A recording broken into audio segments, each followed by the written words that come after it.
There we go. Excellent. Okay, so the problem in Ghana mining galamsey is what the name that they use for that. It's a means to gather and sell. So this mining problem is primarily for gold. Huge economic impact. So imagine $9 billion worth of fiscal as well as environmental impact in the area. So if you are a landowner in Ghana and they came to you and they said, somebody came to you, maybe you don't know who it is or what it is, and they said, we would like to take your land and we will pay you 2 years worth of wages, what would you do? And if you're in a small developing country, chances are you'll give them their land and they'll do whatever they'd like, and this is what they do in the mining activity. So there's many small landowners throughout Ghana that are experiencing what you see here on the left. So how does this mining activity happen? It starts with clearing of the land, either deforestation or devegetation. Then they core into the ground to do the mining process, and they use water to do that, mixed with terrible chemicals, arsenic, mercury, cyanide, horrible toxic chemicals. Then they use those to sift through and get the gold out. What's left behind are contaminated ponds. So imagine now the mining from space. When we're looking for this, we're looking for the devegetation and we're looking for these new ponds of water, and that's what we see. Terrible problem. So the news is getting out. Since we started this activity with the African Regional Data Queue and using it and helping the Ghana people on how to find the mining, there's been a number of news reports. The one in the top left was the one that got my NASA people a little excited when I didn't know it was coming, and all of a sudden it showed up on Bloomberg News, and I'm called the NASA veteran cracking down on gold mines. Well, you can imagine what that did for my public affairs people. I had no idea that this article was coming out. By the way, I don't feel like a NASA veteran, so it was kind of interesting. A lot of activity happening, and the news is spreading. So how do we find the mining? And this is where it gets interesting in using the data to do this. So with this Africa Regional Data Cube, we pull together data sets from Landsat, which is optical data that we can see with the naked eye and see on the ground, at least most of the information you can see. And then Sentinel data, which is radar, which penetrates the clouds. So we build this up with open source software using the Open Data Cube, pull all this data together and pack it together in a cloud framework using Amazon Web Service. And then we look for the mining in 2 steps. So the first is we try to find the areas that are recently devegetated. Well, that combined with areas where there's new water or recent new water or new ponding, the combination of those two is a very high likelihood that it's a mine. If I just find devegetation somewhere else throughout Ghana by itself, may not be mining activity. Or if I just find new water that hasn't been there, that may not be as well. That just might be a flood event from a rain. But the two together, very high likelihood, and we've been able to show, at least through a lot of visual interpretation of the imagery, we can find the mining activity. So Landsat does a great job of finding the devegetation, but it has issues with cloud cover. So in this part of the world, you may have clouds for many months of the year. So imagine 3 months, I don't have any data whatsoever, so I might want to revert to radar data which penetrates the clouds, and that also helps us to see. So here's some examples. On the far left is a Landsat 8 image, that's a RGB, that's a normal red, green, blue visual image, just to show you what the region looks like. So the green is the vegetation, and the white areas are the bare soil or water. Well, just to the right of that is a time series, a 3-year time series, where those colors represent the percent of time that each one of those pixels has experienced water. So if it was water 100% of the time, that would be entirely blue. So if that was a river, it would be blue. But the areas in red have experienced water perhaps only 1 month or 2 months out of the 3-year cycle. And as you go up in colors, the water is more prevalent and has sat there for longer periods of time. All of that water along that region is new in the last 3 years, for the most part. There's a few areas that are blue that might have existed prior to 2015. So this is a brand new mining region, pretty large in size. You can kind of see the pixelation. Each pixel is roughly, it's 30 meters square. On the right-hand side is a comparison of Landsat on the left, and on the right, the blue is the Sentinel-1, just detecting water. And what you can see is they're quite consistent. So there's not a lot of difference between it, which is positive. So when we want to look for land change, on the far left is a Google Earth image of an area that had experienced some mining. The one just in the middle is what the mining activity looked like 9 years later. So it just completely devegetated the land. You don't see a whole lot of ponding there because after time, those ponds tend to dry up, and that's how the area recovers. And on the right is a computer-generated product where we look for the devegetation by looking for a loss in the vegetative index. So that's one way in which we can capture it. So another way to look at this is just with land change comparing Landsat and Sentinel. So we wanted to make sure that in the months when we had cloud cover, if we were reverting to the Sentinel data, would the Sentinel-1 data give us the same results as the Landsat data? On the far left is the Landsat data, and in the center is the Sentinel data. The areas in red are areas of new devegetation, so those are new mining activities, and you can see they match pretty decently. The areas in green are the revegetated. So what happens is these ponds that I showed you in the earlier image, when they dry up over time, and they dry up, they might take months or years in some cases. When they dry up, the ground that's left behind is somewhat moist, and then you get some vegetation that comes back, and it just might be grass at that point. And so that's what the green is. On the far right is a tool that was built for us by Esri, and if you go visit the Esri booth this week, Steve can show you. But this is a change detection tool. The areas in white are increased vegetation. The areas in black are decreased. You see it matches quite well with the Landsat Sentinel images on the left. So all of this is done with Open Data Cube, open source software tool and algorithms. And if you come by the CIOS booth during the week, I'd be more than happy to show you any of these on the fly. We can look at other places throughout the country and show you how these run. So this is just my last chart, and see, I'm going to try to keep us on time here today and even have time for a few questions. So what do we do going forward, and what kind of action can we take to progress this further and to make sense of all this? So we have a lot of data sets and algorithms out there. Many of these are free and open, but we're starting to see a proliferation of the data into the cloud environment, and it's freely available to all of us. So we can get Landsat data, we can get Sentinel-1, and we can get Sentinel-2, which are globally out there in analysis-ready data format in our hands very easily. So we want to take advantage of that. Another thing we want to do is help the Ghana country perform some countrywide assessments. They're really not sure how much of this land has been impacted. What is the timing of some of these regions, of what parts of the country the mining has occurred in certain times, and how is it changing, and what areas are recovering versus not. So we're going to help them through these algorithms start to do that. They're already starting to do it on their own. What they haven't done is scaled it up to a countrywide analysis.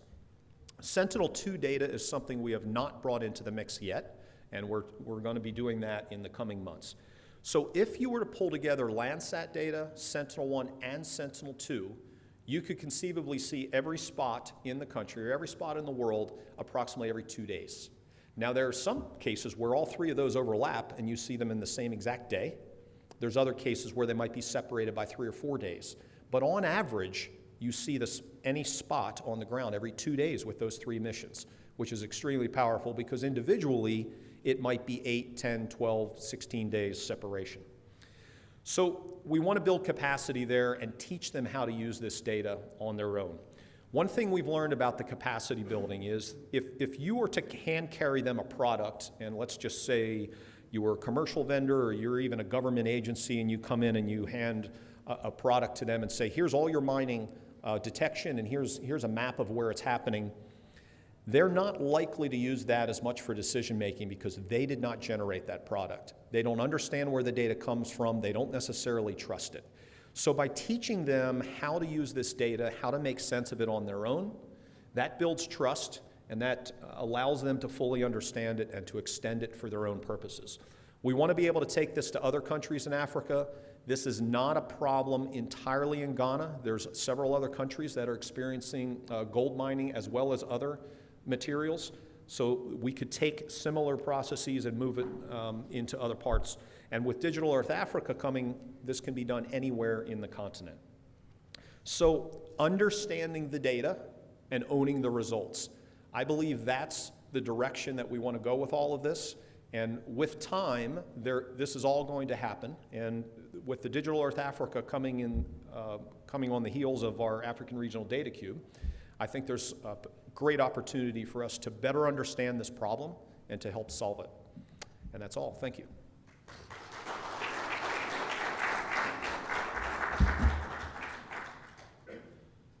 We might have time for a question or two. I don't know, is that normal questions or do we just move on? I think we're trying to keep the schedule the best we can, so we might move on to the next talk. Sounds good. Yep. I worked out all the kinks, so now it should be working smoothly. Yeah, so thank you, Brian, for that very interesting talk. I think emphasizes the importance of collaboration and capacity building in Earth observation, which I'm sure we're all going to be doing a lot of in this coming week. Our next speaker is Dr. Rob Mason from the Australian Antarctic Division. So if we could all give him a round of applause, that'd be great. Thank you very much. That's fine. Thank you. Good morning, everyone. I'm a sea ice scientist with the AAD in Hobart.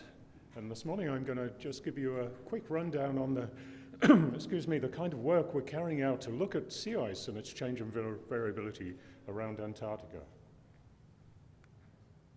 Whoops. We're back to square one.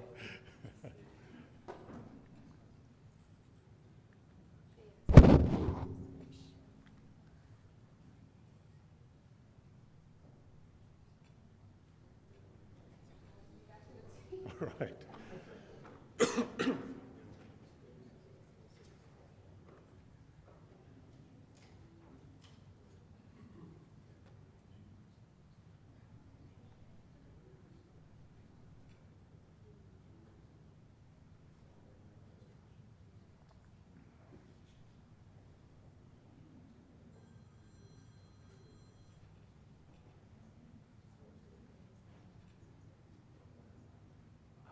Whilst we're waiting, maybe you can give us a bit of an overview of the work that the Australian Antarctic Division does down in Hobart.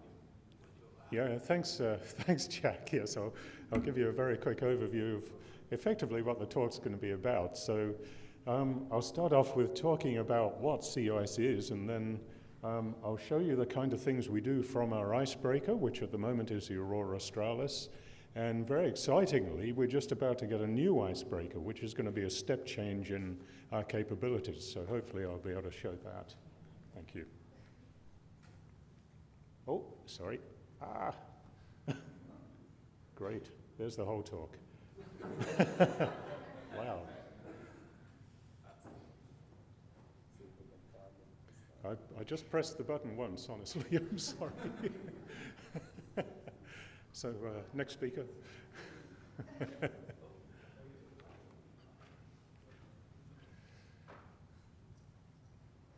Well, the first slide, if it hadn't gone through very quickly, would have been what is sea ice? So sea ice is the frozen ocean around Antarctica and also in the Arctic. The ocean freezes when the temperature becomes about minus 1.8 degrees C. And this forms ice flows, which you're all familiar with. And the challenge for us is to measure these ice flows. They're very dynamic and they move around with the winds and the currents. And they also accumulate a snow cover, and that changes the properties of the ice itself.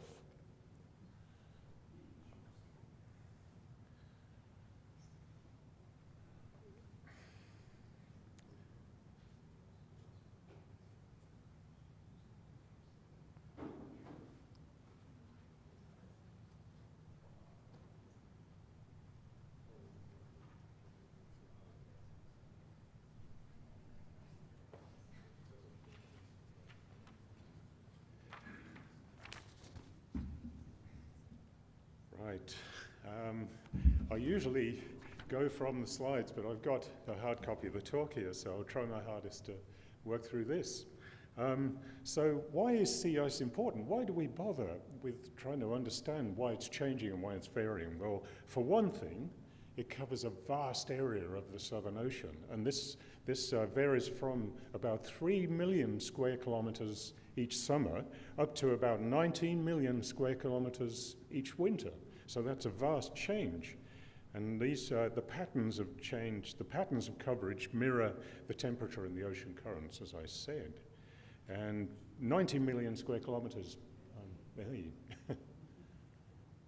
by comparison, as you're probably aware, the size of Australia is about 7.7 million, and the area of Antarctica is about 14 million, so it more than doubles the size of Antarctica. Thank you.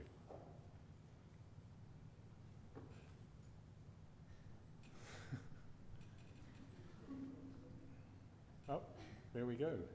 So that was just what I was describing, and these are satellite images from passive microwave remote sensing. Right, so this sea ice on the surface, it's highly reflective compared to the open ocean, and it also forms an insulative blanket. So this really strongly modifies the exchanges of heat, gases, and wind energy between the atmosphere and the ocean. So this affects the global weather, local weather, and the global climate system. And also, as it forms, the sea ice dumps brine into the underlying ocean, and also fresh water when it melts. So this modifies the ocean properties and effectively helps to drive ocean thermohaline circulation also. And it's, as you're probably aware, it's a key habitat for a whole myriad of organisms, from microscopic organisms down there through krill, penguins, and of course the great whales. And also, importantly, it compromises safe shipping and base resupply. And this is wonderful photos from Shackleton's Endurance in 1915. And unfortunately, they didn't have Earth observations. So this is what happens to ships if they don't get Earth observations. They can easily get stranded or crushed at great expense. Oh, sorry. So why, in summary, why is measuring, monitoring, understanding, and predicting sea ice important? Well, the key points here are that sea ice is a sensitive indicator and indeed a modulator of global climate change and variability.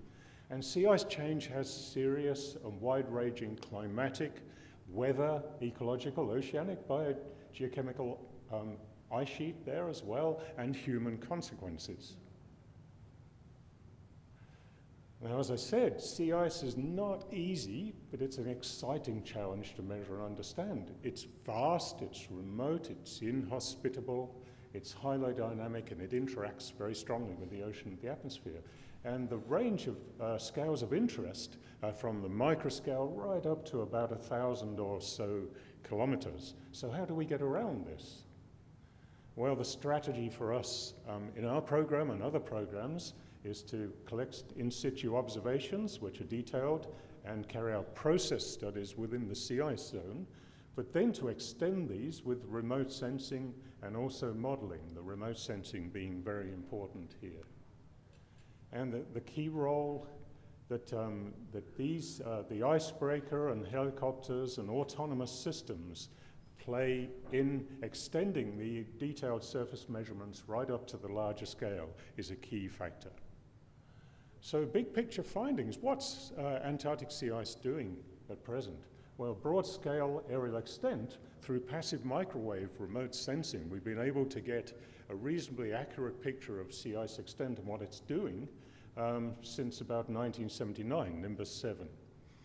And overall, you can see here, this is monthly deviations in overall Antarctic sea ice extent. And what you're seeing here is a slight increasing trend of about 1% per decade over that time. But this is, has really strongly differing regional contributions around Antarctica. In some places there's a positive trend, other places there's a negative. And also, what's a worrying factor in many respects is that since 2012, there's been sort of a regime shift. There was a major record high, and then a very significant drop after that. So we're trying to get our heads around why that's occurring.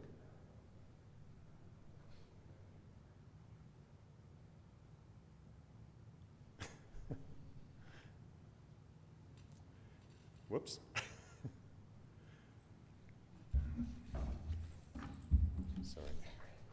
that's all right.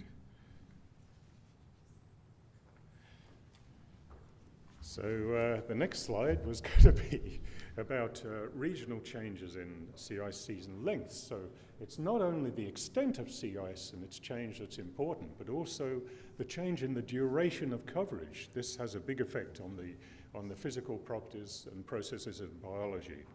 And also, the next slide was going to show that some work that we've recently carried out, which is joint remote sensing and modeling studies, is showing that in a certain part of Antarctica, which is adjacent to the Antarctic Peninsula, which is just over here, there's been a decrease in sea ice coverage, a significant decrease since the late 1970s, and this has opened up ice shelves in the region to increased wave interaction, and we've just recently carried out a study that suggests that those waves have played some role in triggering large-scale breakup and disintegration of ice shelves in the region, which then has an impact on sea level rise, because once the ice shelves are gone, then land ice, which is grounded on the ice sheet, can travel much more rapidly into the ocean to contribute to sea level rise. Now, we've got a good feeling, or a reasonably good feeling, for the two-dimensional extent of sea ice, but the problem is we know very little about sea ice thickness and its snow cover thickness. So we're relying very heavily on laser altimetry from space, and radar altimetry as well. So that's Cryosat-2 and ICESat-2. This has tested me first thing in the morning, I have to say.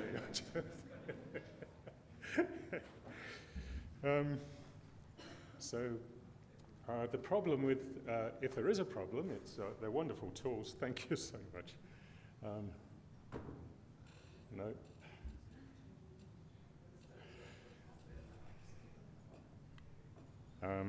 So altimetry from space is a wonderful tool, but we need additional information in order to derive its working. Thank you. All right. No, I've already talked about that. There we go. So these tools here are wonderful, potentially wonderful in giving us the thickness of the ice and the snow cover, but you need independent data in order to derive the overall thickness from what's measured by the satellite, which is the surface elevation of either the ice or the snow cover. Wow. It seems as if this talk's going on forever, I'm sorry. So one of the things I do and my colleagues do is go down into the field, and this is our way of collecting really detailed in situ measurements of the snow and ice properties and processes and thicknesses. And this shows us in 2012 working on a 100-meter transect.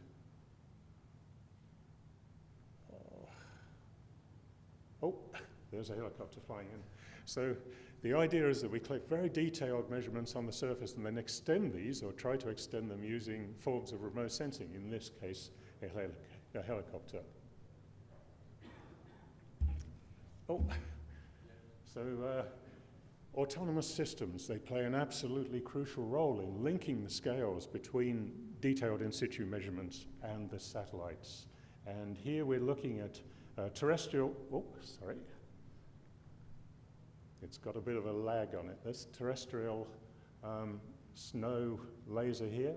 Whoops.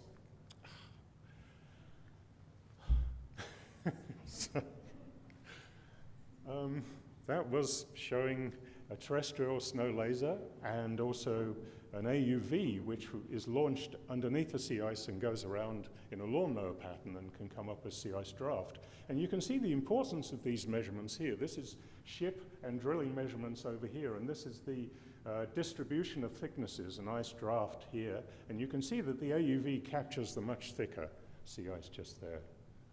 And recently we're using UAVs for looking at the freeboard measurements of the surface here, and in future we hope to use longer range AUVs and also UAVs launched from the coast. And autonomous surface packages are key. This shows a smart buoy. This is put into it's frozen into the sea ice, and thermistors go through the ice and into the ocean, and it gives you a time series measurements of the evolution of the sea ice and its snow cover over time, and also the drift of the sea ice. And this drift is extended, so these are point measurements, but we derive larger scale fields of drift from satellite SAR imagery by tracking features. And in summary, just to say that there are major advances in our understanding of sea ice, but there are major challenges remaining. And these relate to the nature, drivers, and effects of Antarctic sea ice change and variability, and also the need for improved forecasting and prediction. Very quickly, whoops. Okay, I think I'll give up. Just to say that there's a crucial role of Earth observation in concert with modeling and multidisciplinary process studies. The future revolves very strongly around integrated measurements of a coupled sea ice ocean atmosphere ice sheet system as well, using a whole swathe of instruments on sensors underneath the ice, on the ice, and above the ice, and satellite remote sensing. And also there are exciting new opportunities on the horizon. A step change for us is our new icebreaker, which is called the New Enya. And I've got, for those of you here, if anyone wants a bookmark and further details, here it is. It's 1.5 times the size of our current icebreaker, and we hope to use it as a low-flying satellite to go through the sea ice and acquire measurements as it goes through.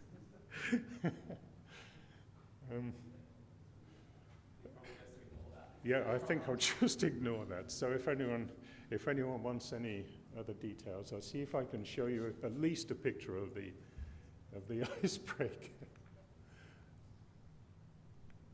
There it is. So that's an artist's impression. It's a major investment for the Antarctic program in Australia. And as I said, it's got all kinds of instruments on it, and we hope to use it as a remote sensing base also. And finally, there's some acknowledgements, and I always put a picture of my kids on, and have done ever since they were born. Forgive me for that.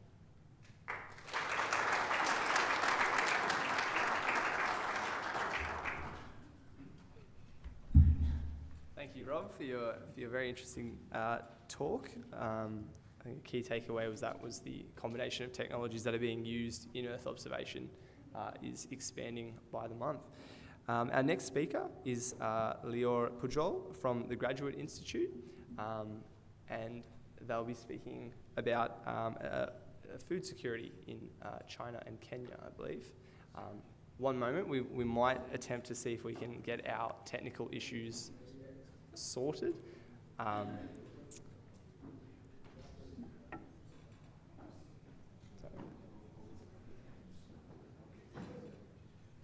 Is that speaker here?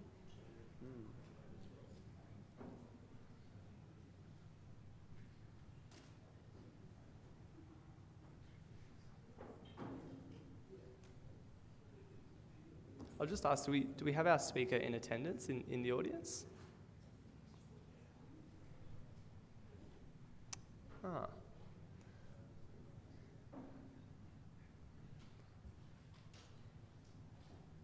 Well, if not, this may be an opportunity to see if we can sort out our technical issues. So bear with us for a moment. Thank you for your patience.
All right. In the interest of time, we might just move on to our next speaker. So from Digital Earth Australia, are we able to get our speaker up to the front?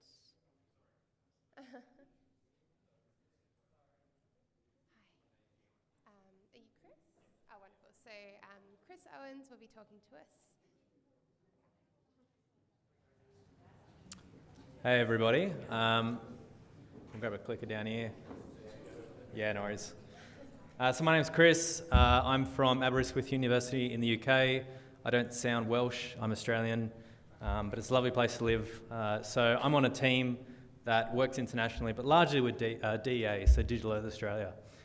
What we're looking at is land cover, and I'm going to present to you some of the work we've been doing, and then this is an idea stage, so a bit of a call out for you guys.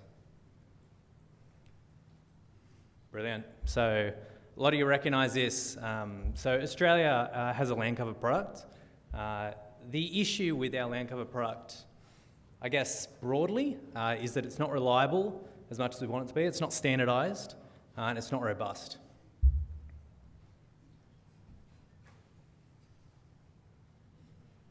Yeah, and so what we want to do is we want to know accurately on the surface of the Earth, anywhere that we need, I guess over time, how much that's changing.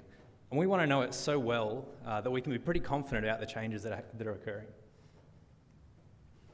Do you just want to click next slide and I can just keep going?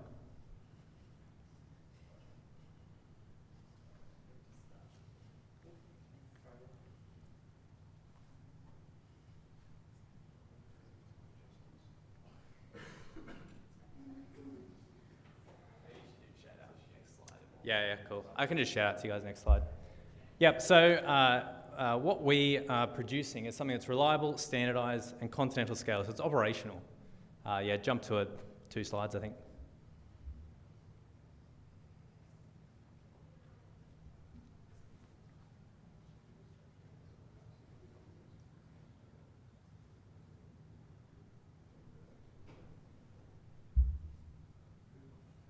I keep going, but I can't remember my slides, so.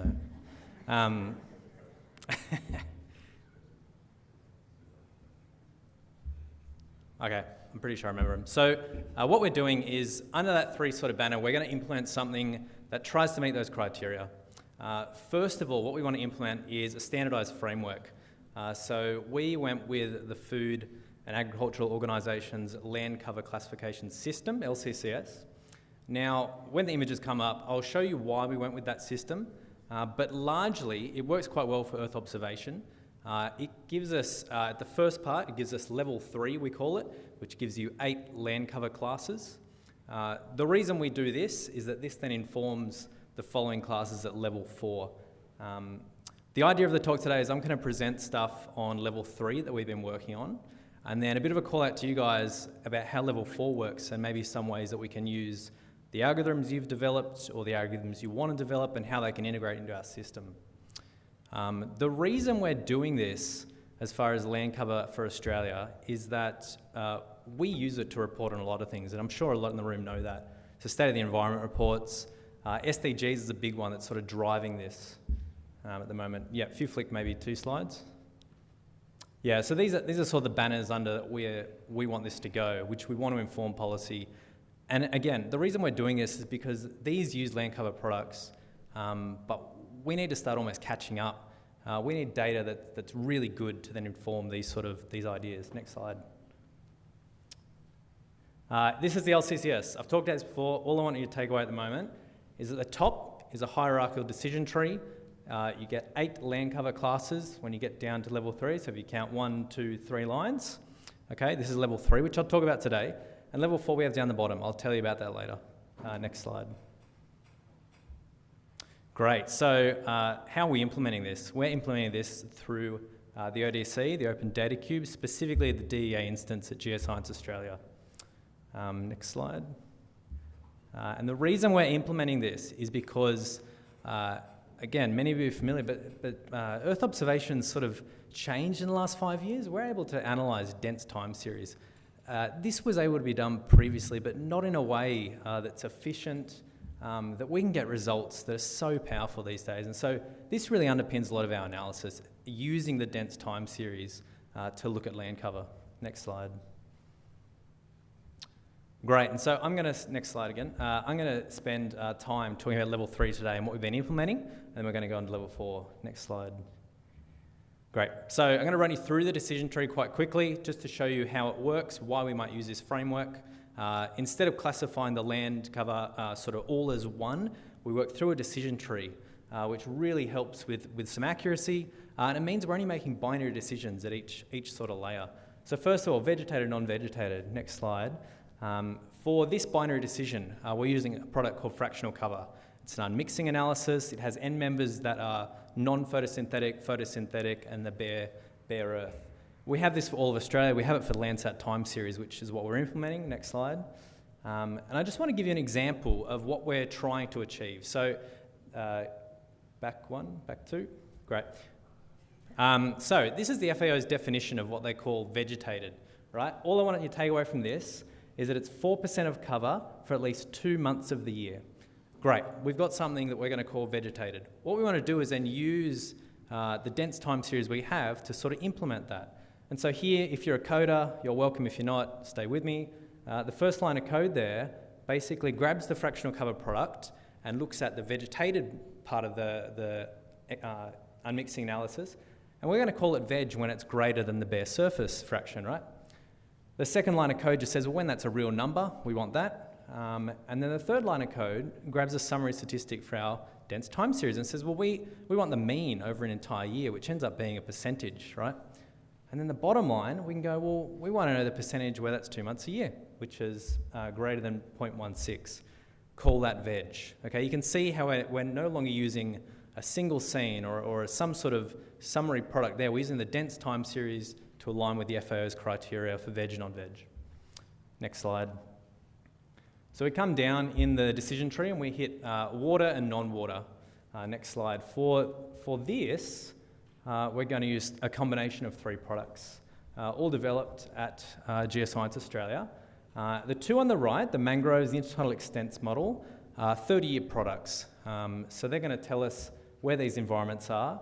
And then on the left there, the water observations in space, or WAFs, we're going to use this in a time series manner that we did with the veg, which I'm not going to show you, but it's the same sort of idea. Next slide. So this is level 3, these 8 classes we have here, and I'm quickly just going to show you this branch of it. So this is cultivated and natural veg. And you can see after this one, we've only used 3 input layers to get these 4 categories. It's quite powerful. So here, next slide, we're investigating the use of what we call MADs, median absolute deviations. And with a name like MADs, you know it's cool. But basically, this product grabs our surface reflectance. And if you think about cultivated and natural environments, cultivated have high change. The phenology is quite different during the year. Whereas natural, considering we have a lot of evergreen forests, it's going to say quite similar. Next slide.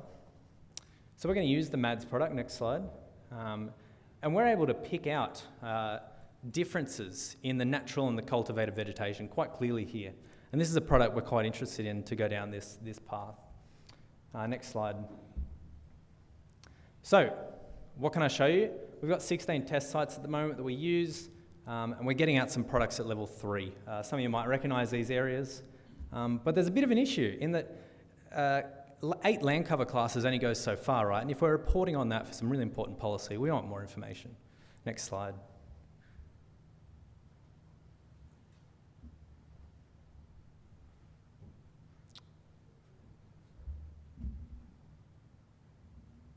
Does anyone have a favourite location of their test site? Yeah, and so we want more information with this. This is where level 4 comes in. So level 4, the structure of that is quite different. Level 4, instead of being a hierarchical decision tree where you come down and make binary decisions on the land cover to get your land cover classes, here we actually use a plugin architecture. And this is where I wanted to call out to go to you guys. I had a really funny slide and everything, the presentation, anyway. But the call out to you guys that we need some great environmental variables that may plug into this architecture. And you kind of go, hey, wait, you're doing the project, why are we going to help? It means that your algorithms that you've maybe produced for an area in Australia that you know work quite well, imagine if they scale. Imagine if they can just slot straight in to our system, and then you're contributing straight to land cover that'll be used for our reporting internationally. Maybe go 10 slides ahead.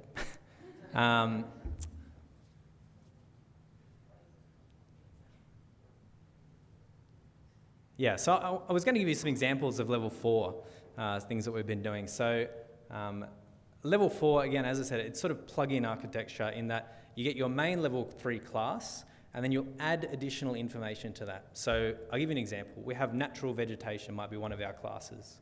And for that, we want to know the height of that natural vegetation. Or we want to know the leaf type of that natural vegetation. Yep, keep going. Yep, keep going. If you stop there. All right, that's my funny slide. We need you. We need your great ideas. Specifically, Simpsons ideas. Great, next slide. Thanks for laughing, I appreciate it. Okay, so level 4 here is the plugin architecture. Next slide. And I'm going to show you, just really quickly to wrap up, where some of those might come into play, what they might look like, and how you could think about, well, I have a great algorithm that does something. So here, we have water seasonality and water persistence. When you come down from those level 3 classes, there are level 4 classes that are very similar in different level 3 classes. But here, all of these can be used with one data set. If we go to the next slide. So here, for instance, we're pretty confident that we can get these characteristics out from our Wasp product. Next slide. Great. So, yeah, so we can get this out from our Wasp products. Next slide from that. Another example might be that we could use some information on canopy cover, for instance. This has been done for some mangrove work. And here it would slot in different variables for our level 4, going, great, if we have a canopy cover layer, we can understand a little bit more about the environments. Next slide. But there's a lot of them. And this is where the power of the FAO's LCCs comes in. Okay, it's not good enough to have those 8 classes up the top. We need that more additional information. Next slide. And so, for example, crop combination. If you have a great algorithm for crop combination, we want to hear from you. Haven't tried scaling it yet? That's fine. We have the resources to try and scale it. And this would be great for contributions that you might already have for Queensland that goes, this does really well. I don't know why it wouldn't work for the whole continent. It would just slot straight into our architecture, and your layer would be our crop combination layer that we would be producing. Next slide. Again, why do we do that? Here I've got just some examples of a Landsat image. I've got our level 3, and next slide. When we add additional information, we get level 4. I know these colours don't mean much to you at the moment because I haven't put a legend up, but the idea is that we're getting information about water seasonality, information about our height, information about our cover. Let's just jump to the take-home points. So here, what we're trying to implement is reliable, standardised, continental scale mapping of land cover. We're implementing this through the FAO. I hope I've made that clear of why that's the case. We're doing it through the Open Data Cube framework, particularly DEA.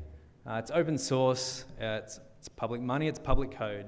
So the data and the software are available and free to use. But it's underpinned by the routine retrieval and environmental variables. And if you've got ideas that you would love to go, hey, I've got a better algorithm that I've ever seen, and I can chuck it straight into this architecture, we'd love to hear from you. It'd be a great contribution. Thanks very much.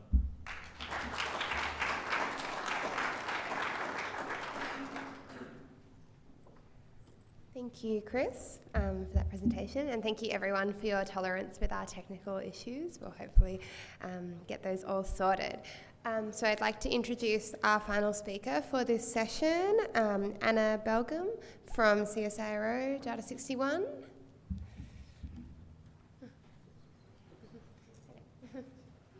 Hello, I'm not Anna.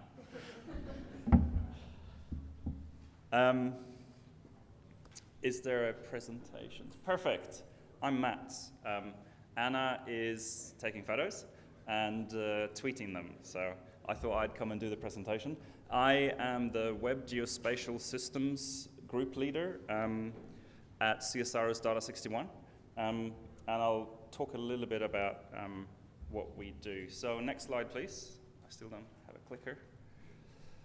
So I'll talk a little bit about what Data61 is first. Hopefully most of you know what CSIRO is. It's the Commonwealth Scientific and Industrial Research Organization. Data61 is the computing and IT research arm of CSIRO.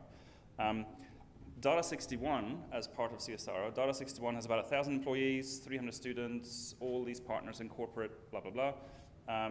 Data-driven projects, a bunch of patents, right? Next slide. We focus on solving Australia's data-driven challenges underpinned by deep science and technology. So what that means is we are purely focused on the data, right? We do data research, we do data engineering, we build a bunch of cool technology, and we try and get that out and get used in the world. Next slide. And as part of my job as working in the Web Geospatial Systems Group, these are the kind of problems that I hear about day to day, every day, right?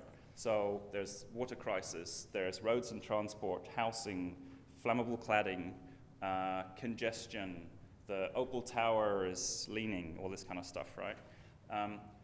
These are all, to some extent, and some of them exclusively, geospatial problems, right? Or they can be solved with geospatial data.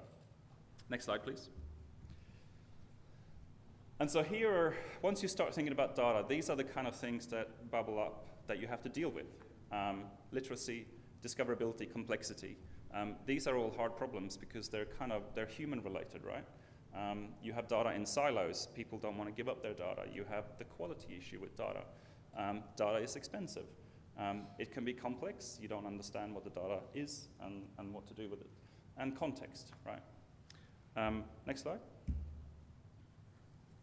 So how do we unlock the value of the geospatial data so that we can solve some of these problems? How do we deal with some of those problems of literacy and context and all the other issues on the previous slide? Next slide. So we work on technology called Terria.js, which is a web geospatial visualization system. We work on some technology called Magda, which powers data.gov.au here in Australia. And so the founding design principles for these two technologies has to be federated, so we don't copy the data, we reach out to the data owners, the data custodians, in real time. So if I'm running it on my laptop, it's my laptop that reaches out and actually gets the data. It has to be accessible. That doesn't just mean that it has to be available, it means it has to be understandable, right? So it has to be accessible to a person, meaning they have to be able to make sense of the data and understand what it means. It has to be open. We don't try and lock people in. We try and make sure that all the data is available, anybody can use it as much as that is possible, right? It has to be accommodating. We try not to make people say that they have to use particular formats, particular technologies. They can use whatever they feel like. Time aware, because everything geospatial also relates to time. Working with Digital Earth Australia, we now have the 35 years of satellite imagery, for instance, which is an amazing archive for Australia. And it has to be 3D because the world actually isn't flat, right? We have mountains, we have buildings, we have valleys, we have rivers, we have structures in the ground, and we have the air above it. Next slide, please. And so, talking about Terria specifically, which is mostly what the talk is about today, here are the kind of founding ideas that we've incorporated in Terria. So, trying to amplify impact, we try to enable collaboration, we try to anticipate the future needs, and we try to address the barriers. So these all relate to the first slide about those blobs of issues that we have with data. Here is how we're trying to solve that. And what you end up with, next slide please. What you end up with is, this is our first project, the national map. So nationalmap.gov.au, it's a federally funded map of data sets that are available on data.gov.au, for instance, 10,000 data sets. and state governments, local governments, and so on. Next slide, please. And so working with, for instance, Digital Earth Australia, looking back at that rich time series of satellite imagery, what you can do, and this one, because they're just images, but I'm on a stand later today, so you can come and see this live later. You can follow the building of, for instance, the Ningen solar farm. You can see as they fill in the solar PV panels in each stage between the images. So every 5 days or every 16 days for the Landsat data, for instance, which is what this is, we can see as they fill in more and more satellite PV, which is really amazing to see. Next slide. And here is Lake George, and I saw the previous presentation, there was a lot of imagery of Lake George, the water observations. So on the left of the screen, we have 2016, November 2016. As you can see, the water is all the way up to the Federal Highway on the left, in the west. And on the right of the screen, we have end of August this year. You can see the difference in colors of the ground. You can see there's no water in Lake George anymore.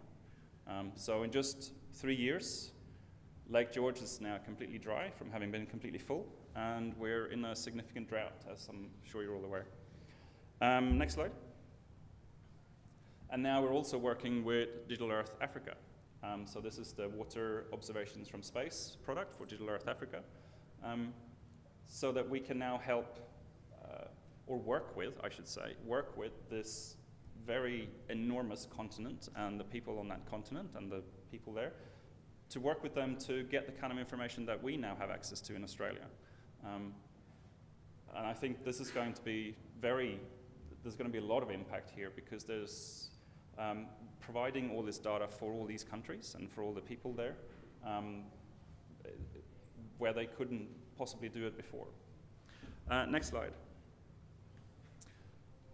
But we are now starting to think about digital twins, and we think Earth observation as one of the founding data sets that needs to be in digital twins.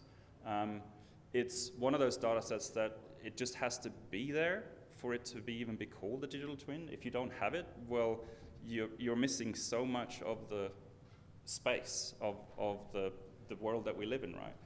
That you don't have data on otherwise. And so there's no way of calling it a twin unless you have that data. Next slide. And so we're working with ANSLIC and a bunch of state governments in Australia to build these digital twins. And so here we have the New South Wales version, where we're doing a digital twin of both the built environment and the natural environment.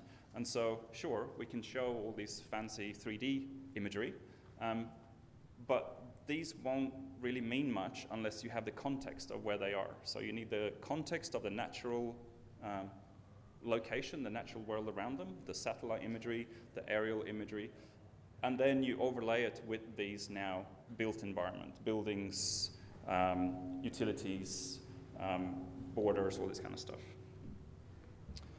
Next slide, please. And so we're helping, we hope, to build a federated ecosystem where all these data sets, Earth observations, 3D data, underground data, air data, all this kind of data comes together in an ecosystem, right? Where, as you can see, these different principles overlap significantly with the principles that I showed in the beginning that we have been following for years now. And so we want everything to have quality, adaptation, curation, security, federated, right?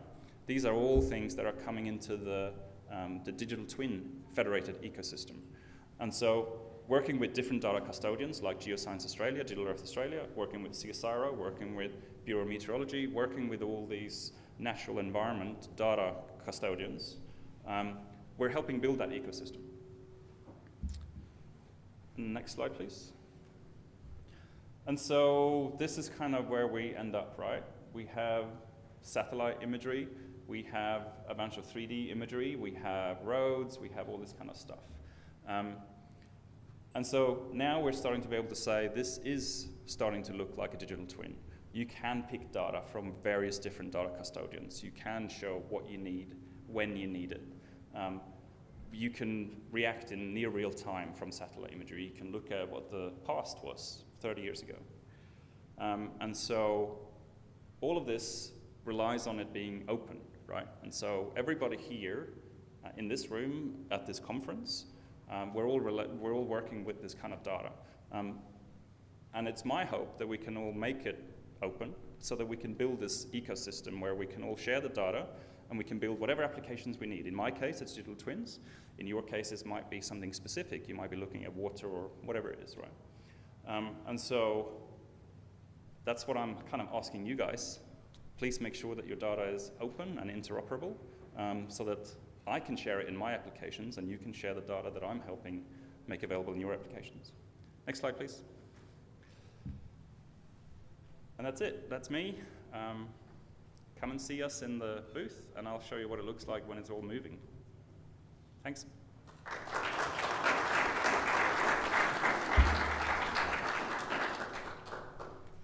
Thank you to all of our speakers today and everyone who's attended this session. Once again, sorry about all the technical difficulties. Morning tea is on now if you just want to jump outside. Thank you.